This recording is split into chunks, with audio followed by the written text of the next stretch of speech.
103.5 The Beat. She's doing it.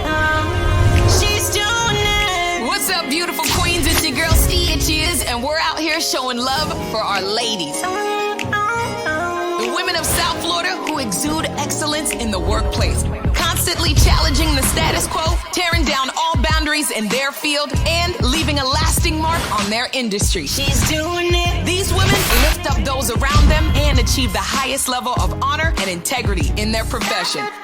Know a woman like this? Nominate them so we can give her the recognition she deserves at 1035thebeat.com. Hashtag She's doing it.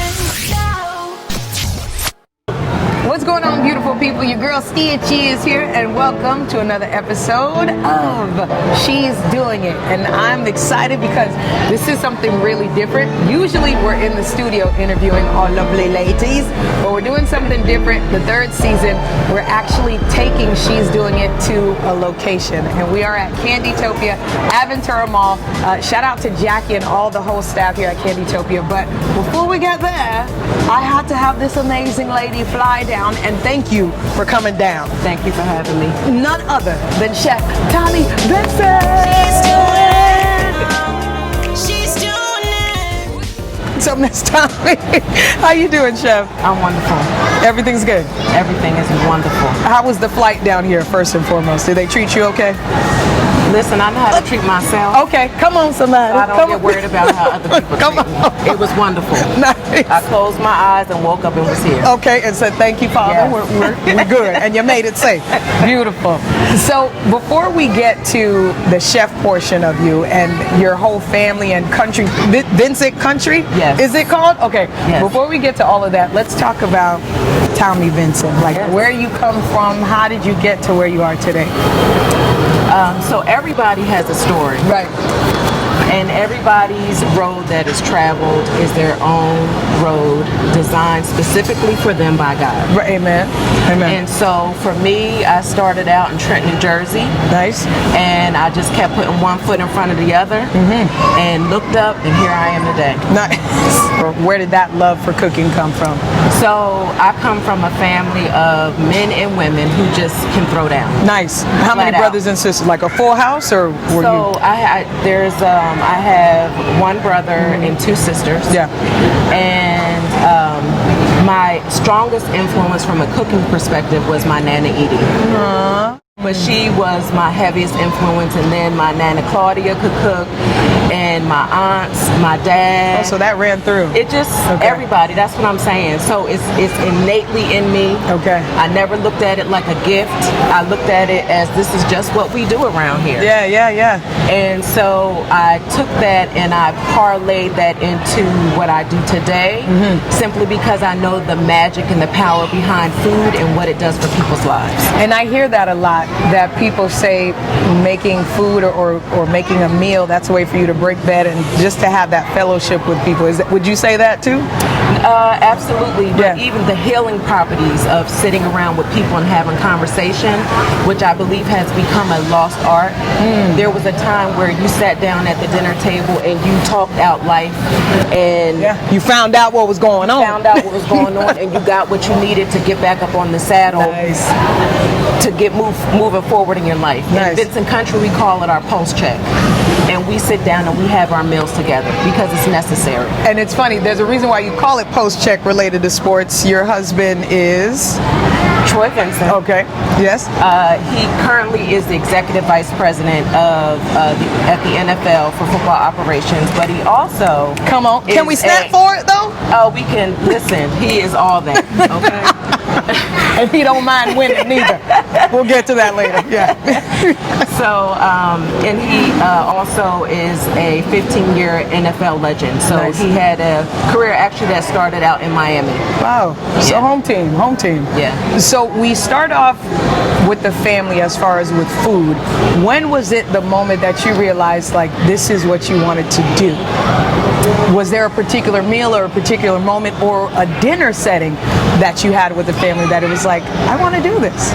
Well, I'm a mother of 5 children, and Troy's job throughout our entire marriage, we've been married for 26 years. Come on.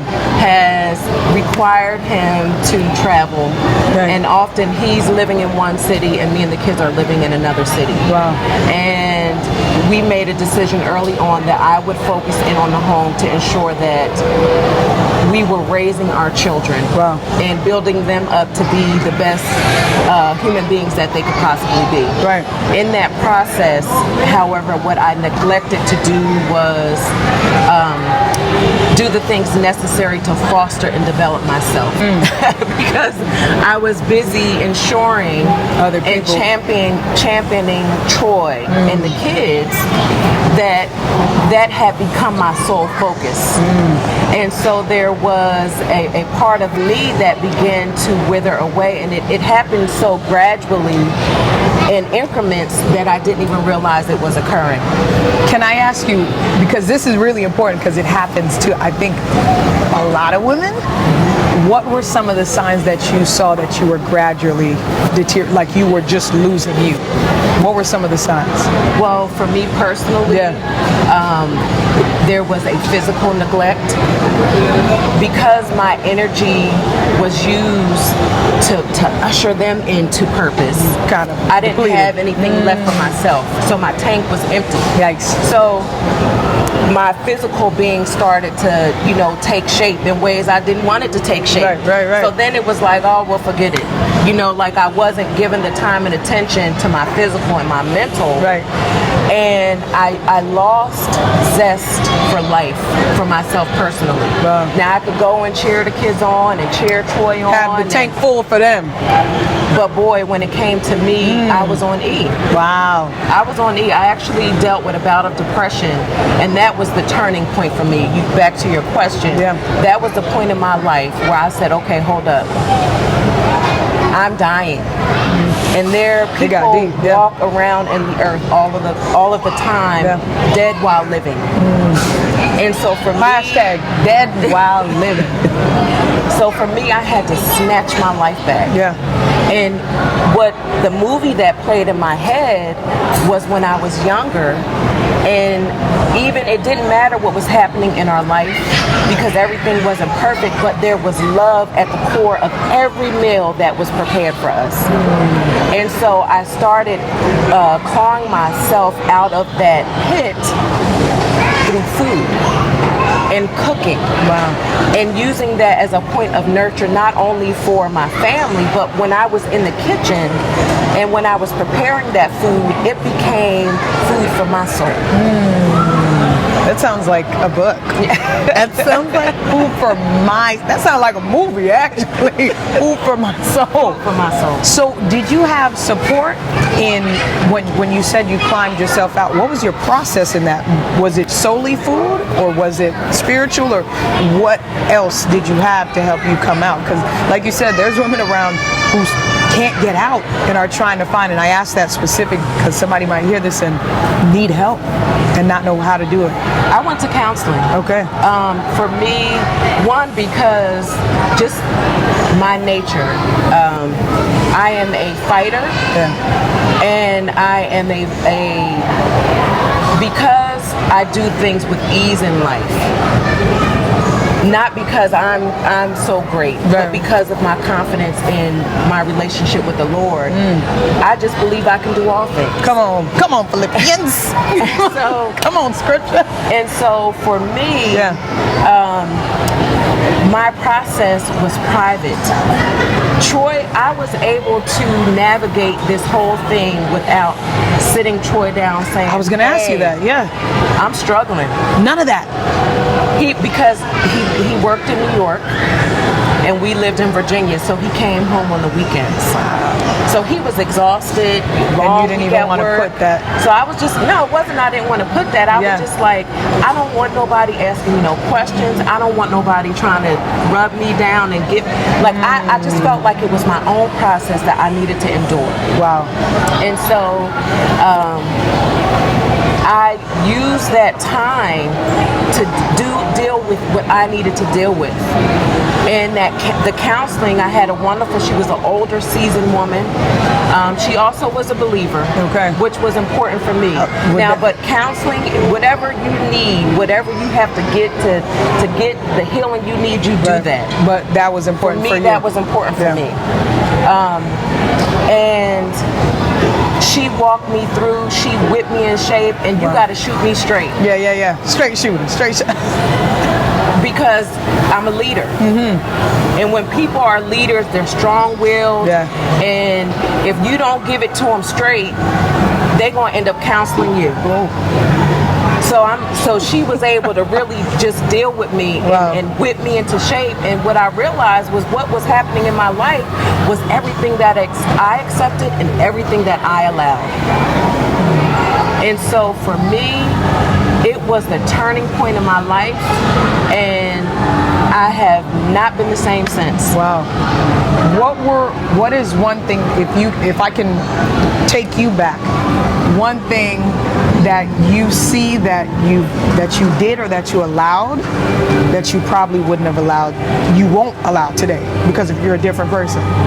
So one of the things, and I told this to my husband, so I'm not sharing nothing that he don't, he know. Ain't no tea here. Just a little tea, just a little sip of the tea. I stopped requiring him to treat me like a lady. What does that mean? It means a lot of things. Yeah, no open doors, so no like... No, Troy's a gentleman. Right. In the beginning, he was such a gentleman. I was like, this dude is corny. But he was a gentleman, and I was used to some bums. Okay. So, that's... Okay. I didn't appreciate that quality. Because I got married when I was 19. Oh, wow, okay. So I didn't appreciate the you know quality. how to take it, yeah, okay. I'm like, okay, this is good. But when I say a lady, I am so strong-willed that anything he did, I was determined to do it too. So I'll give you an example. We live on 11 acres. So Troy would get up and cut 11 acres of grass. It was therapeutic for him. Don't tell me you getting no. I sure did. Because in my mind, I had to take care of him. And he was coming home from work. This is me now. This is nothing he ever said, but I created all of this narrative in my head. He's exhausted. I need to make sure he has a meal. I need to make sure the house is in order, and that includes this yard. Because if he's coming home and he's having to cut this grass, now he's really exhausted, and he got to get back on the saddle and get back to work in New York on Sunday. How did he take that? Was he okay with that, or was he in Troy kind of... knows me well enough to know that once I make a decision, he backing up.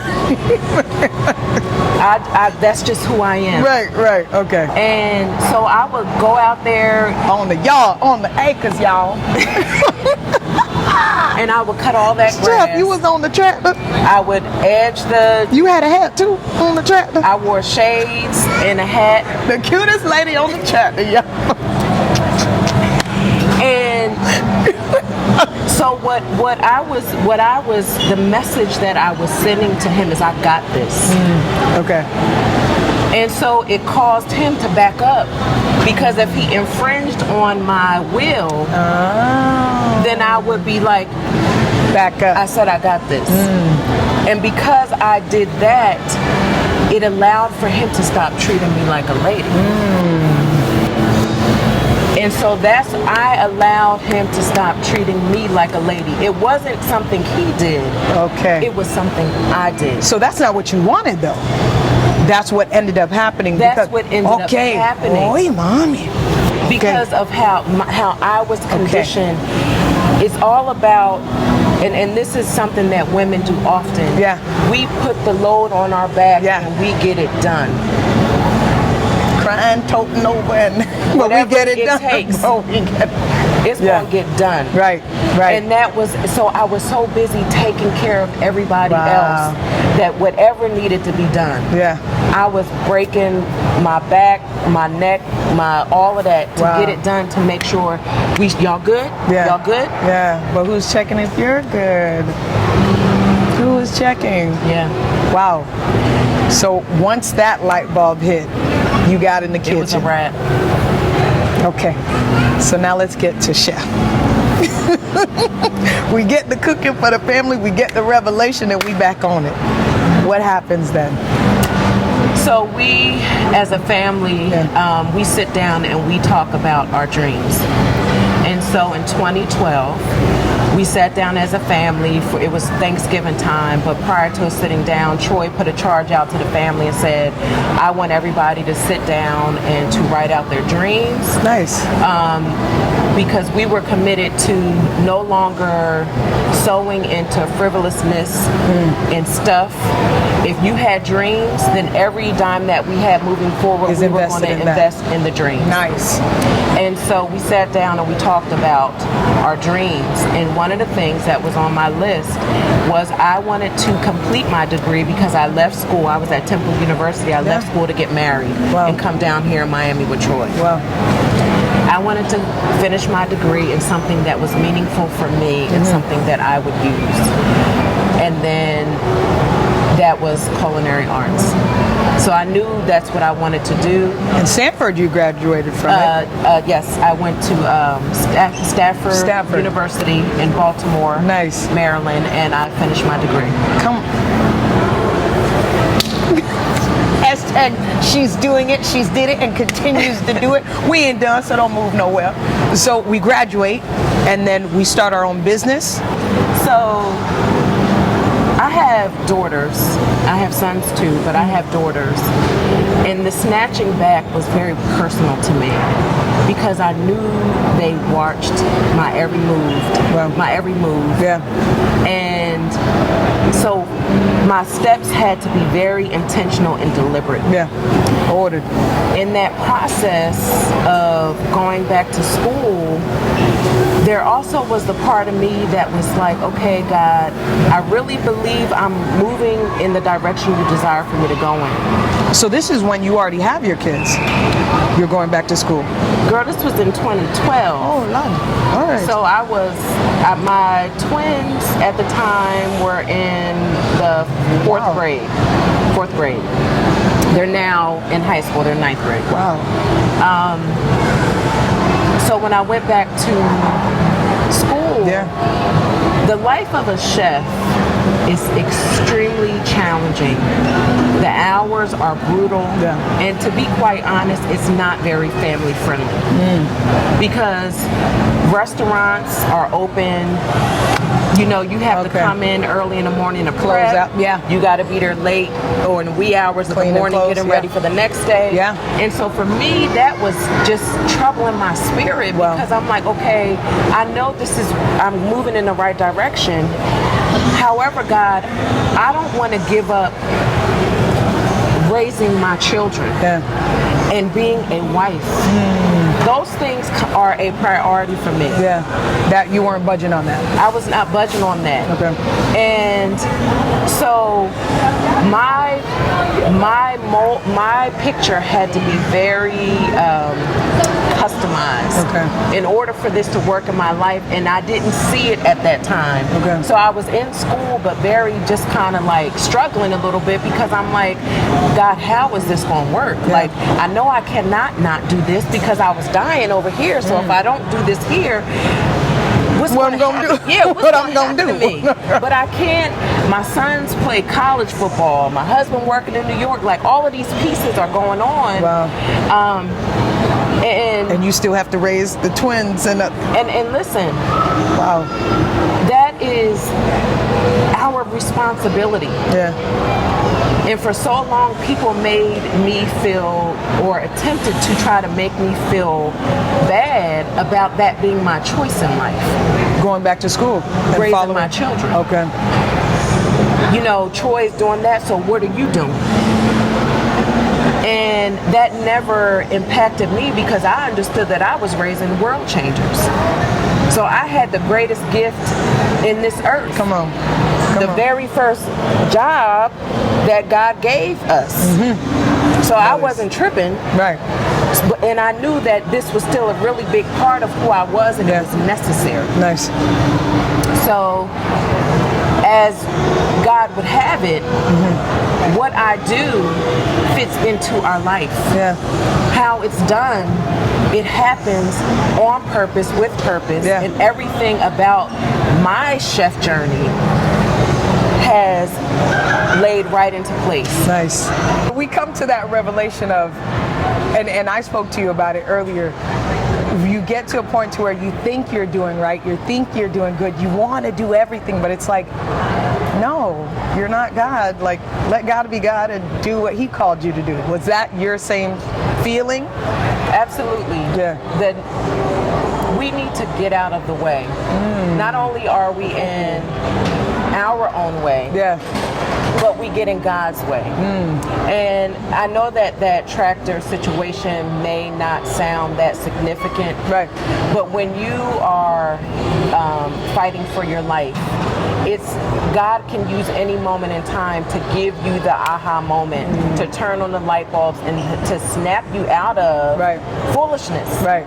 And for me, that need to protect Troy and to make sure he wasn't tired and all these different things, I really missed the opportunity to let him become tired so he could get to the place where he hired somebody to cut our grass. You know, like if I'm just every time something fall on the ground, Right. a piece falls down and I'm right there to pick it up, there's no lesson learned for him. And so I have to, as a wife and as a mom, as a friend, as a whatever role I play in someone else's life, I have to remember I am not God.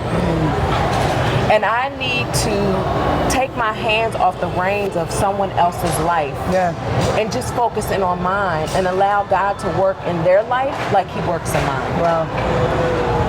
That's a whole lot of that. That could be a whole thing in itself. But I really want to get back to where we are now with your business and your catering business. And we talked about it like from that moment you were a kid and now you're seeing things that you were a kid being put into your family and it's going to go down from generations to come. So what are we doing now? So currently I am a private chef. And that allows for me to dictate my schedule, which that is the utmost importance to me. I lay my family's calendar down first. Nice. And then when opportunities present themselves, if it doesn't line up with our life, then I have to forego that opportunity. Now, I'm in a position where I'm able to do that. We're in we have Troy's income and you have myself. Right. So I have flexibility in that way where I can make those types of decisions and not even think about it from just a financial perspective. But it's also important that we prioritize our lives and make sure that what we do doesn't take away from who we are and what we need to become. Nice. And so in order to do that, there are certain things that you should just have on your calendar. Your self-care is not just simply about, your ability to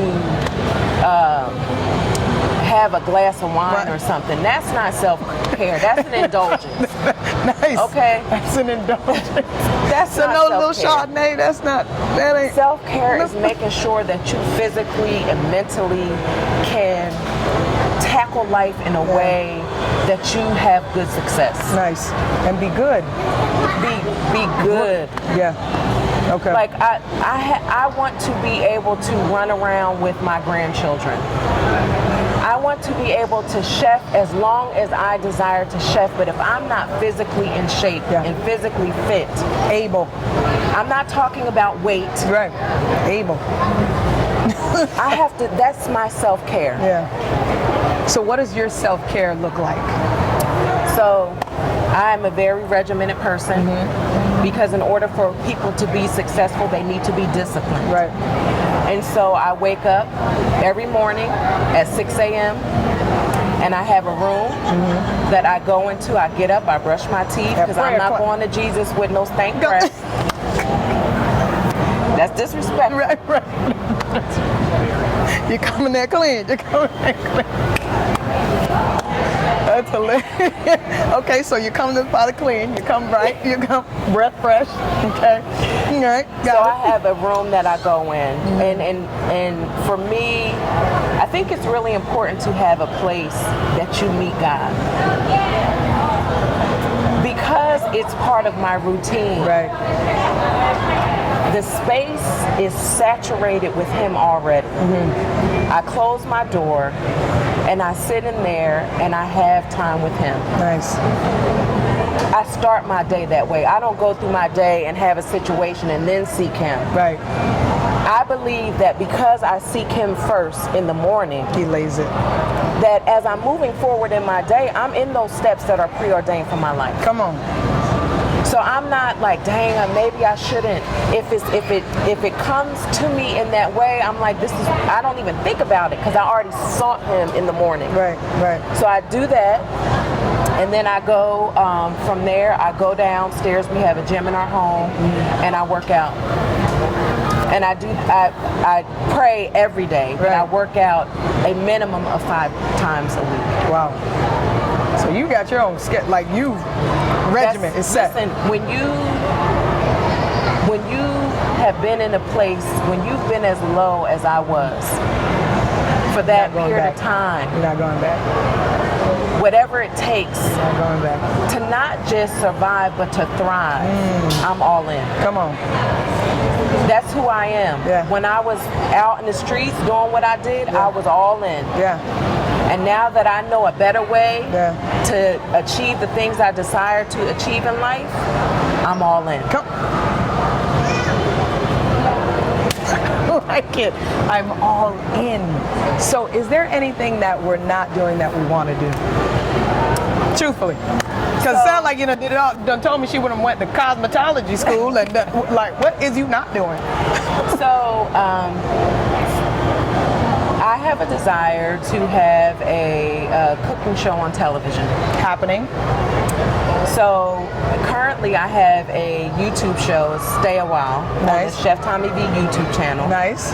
And it was a door, so I'm at this place where I'm not waiting. Nice. I know who I am. Yeah. So I'll build the doors that no man can shut. And when that opportunity presents itself, I'm ready. And so I'm just in the process of continuing to cultivate that aspect of me. And why it's important for me to have that platform, it's not so that I can be seen. Right. I'm going to do what I've been called to do regardless. Right, right. But it is so important for people to have visuals of Black women, Black mothers, Black successful people. Yes. So they can see that it is possible. Yeah. When you come from a beginning that may have been challenging, that's not who you are. That was just a moment in time for your life. Yes. And so my ability to have a platform and to tell that story around the dinner table, and to break bread, and to bring people into my home and bring joy. It's transformative. Nice. I know who I am, and I know that's what I can do, and I bet on me all day long. You have something coming up as well. Talk to me about it. What is it? So I do an annual women's retreat. We have a cabin in North Carolina, and we invite 20 women to come, and I chef the entire weekend, and we just love each other to life. And it's something I've been doing now. It's going on 6 years. Wow. So more information, they can follow you? It's not open to the public. Oh. It's invitation only. Okay. So still follow Chef Tommi V so you can get more info. Chef Tommi V. Anything else you want the beautiful people to know about you, Chef? No, other than the fact that one of the things, the obstacles that they continue to tell me why is because my social media numbers are low. So I'm like, okay, so I need more people to follow me on social media. Segue. Go ahead and do it. Like, what's she going with this? Wait, go to follow. Give them the It's important. You about to get some followers because you know that this is important to have visuals like Stichiz and myself. Young ladies need to see us. And hear you, most important. And hear, yes. So I need for you to follow me at Chef Tommi V on all social media platforms. It's the same everywhere. Chef Tommi, Tommi V. And we also have a website. It's vincentcountry.com where we're sharing our life. And we're sharing our story. We are a family that she's doing it, but we're doing it too. Together. Our entire family. She's doing it. Chef Tommi. Chef Tommi V. Check her out on Instagram. Chef, you're a doll. You're fabulous. Thank you. And hey, anytime you got a tractor and you need somebody else to jump on it, I'll jump on the tractor. What you need, I got you. I got you. As long as you get a plate of food, okay? All right, so we'll be back. She's doing it, Chef Tommi V. Don't forget to follow her. God bless you, Chef. God bless you. Thank you. Thank you. Love you. 1035 The Beat. She's doing it. She's doing it. What's up, beautiful queens? It's your girl Stichiz, and we're out here showing love for our ladies. The women of South Florida who exude excellence in the workplace, constantly challenging the status quo, tearing down all boundaries in their field, and leaving a lasting mark on their industry. She's doing it. These women lift up those around them and achieve the highest level of honor and integrity in their profession. Know a woman like this? Nominate them so we can give her the recognition she deserves at 1035thebeat.com. Hashtag She's doing it.